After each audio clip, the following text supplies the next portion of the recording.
Olivia, there's a lot to pick through today, not least the idea that Suella Braverman apparently is planning on deporting around 3,000 asylum seekers a month. Is this correct? Well, this is a briefing that has been leaked from the Home Office to The Guardian. I don't think these are numbers that Suella Braverman herself is particularly keen to put in the public eye.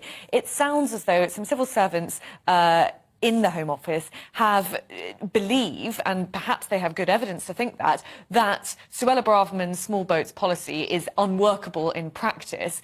And it seems, reading between the lines again, and we don't know this, but have leaked this document to The Guardian essentially to illustrate the idea that it is an unworkable policy. So what this briefing lays out is that 3,000 migrants, if Suella Braverman was to keep to her plan, 3,000 migrants would have to be deported every month. Now, obviously, that comes with huge costs. Each of those migrants would need a solicitor to sit with them through their case. Those sort of immigration solicitors cost around £75 an hour, and 3,000 migrants, it's not just going to take 1 hour to get through their cases. Also, of course, the cost of the flights themselves. Now, Suella Braverman would argue that the point of the small boats policy is, apart from anything else, a deterrent. Yes.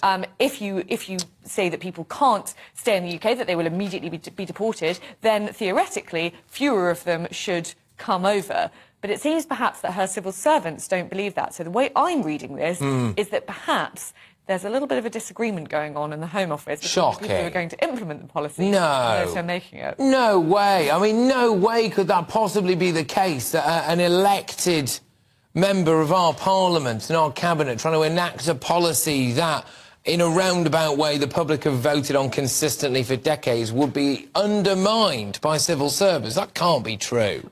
May not be the case. Maybe I'm reading too much into it, but the fact that this particular briefing was leaked to The Guardian in particular, I think is relatively telling. And of course, this briefing document, was a genuine briefing document created by the Home Office, created for useful purposes. And it doesn't actually, of course, say that the small boats policy is a bad policy.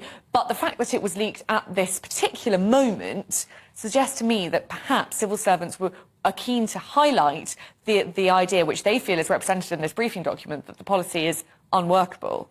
And at least unless, of course, we got more countries involved. This is part of it, isn't it? Because some would argue, and in light of the things that I saw with my own eyes in Boston yesterday, people would also argue that it is unworkable to have huge numbers of people who, despite what people may say, I'm sorry, are not actually working every single day in this country, are not actually actively providing a net benefit to our economy, just lounging around areas. Where do they live? What do they do? How much is that costing the British taxpayer? So it might be interesting if we had a civil service that was focusing a bit more on that side of thing and not, well, we can't possibly deport that many people to Rwanda. So that's the latest in terms of that policy at the moment, as far as we're aware, based around essentially a leak to The Guardian. Is that correct? Yes. Right. But, of course, what the government is also talking about now, and the focus has sort of switched, given the figures yesterday, to legal migration rather than illegal migration. The government sort of feels that it's at least beginning to get that in hand, the illegal migration problem. The bill's about to go through its third reading in the Lords.